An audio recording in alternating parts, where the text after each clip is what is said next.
മറ്റൊരു രാഷ്ട്രീയ വാർത്ത പരിശോധിച്ചാൽ UDFന് മുന്നിൽ വെച്ച സീറ്റ് ആവശ്യം അംഗീകരിച്ചില്ലെങ്കിൽ ഒറ്റയ്ക്ക് മത്സരിക്കുമെന്ന ഭീഷണിയുമായി CK ജാനു. മാനന്തവാടിയിൽ CK ജാനു സ്വതന്ത്രയായി മത്സരിക്കും. മാനന്തവാടി ബത്തേരി മണ്ഡലങ്ങളാണ് ആവശ്യപ്പെട്ടിരുന്നത്. വാർത്തയുടെ വിശദാംശങ്ങളുമായി ലിൻഡോ ജോൺ ചേരുന്നുണ്ട്. ലിൻഡോ, ഒറ്റയ്ക്ക് മത്സരിക്കാനുള്ള തീരുമാനത്തിലേക്ക് എത്തിയിട്ടുണ്ടോ CK ജാനു, അതോ നേതൃത്വമായുള്ള അവസാനവട്ട ചർച്ചകളിലാണോ?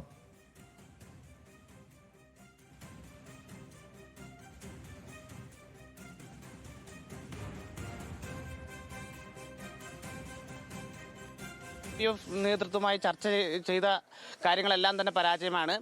ആദ്യം ചോദിച്ചിരുന്നത് മാനന്തവാടി ബാലുശ്ശേരി സീറ്റുകളായിരുന്നു.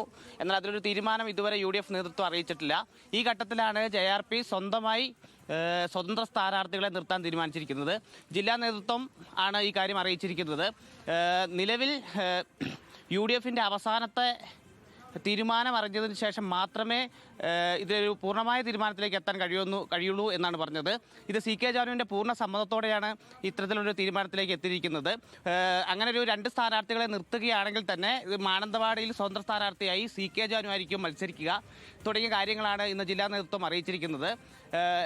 കഴിഞ്ഞ ദിവസം VD സതീശൻ്റെ ജാഥയിലടക്കം CK ജാനു പങ്കെടുത്തിരുന്നു. കഴിഞ്ഞ ദിവസങ്ങളിൽ ബന്ധപ്പെട്ടപ്പോഴെല്ലാം തന്നെ UDFനൊപ്പം നിൽക്കുമെന്ന് തന്നെയാണ് CK ജാനു അറിയിച്ചത്. എന്നാൽ ജില്ലാ നേതൃത്വം പറയുന്നത് നിലവിലെ സാഹചര്യത്തിൽ സീറ്റ് കിട്ടിയില്ലെങ്കിൽ UDFൽ നിന്ന് മാറി സ്വതന്ത്രമായി 2 സ്ഥാനാർത്ഥികളെ മാനന്തവാടി ബത്തേരി സംവരണ മണ്ഡലങ്ങളിൽ നിർത്തുമെന്നാണ്. വിവരങ്ങൾ നൽകിയത്.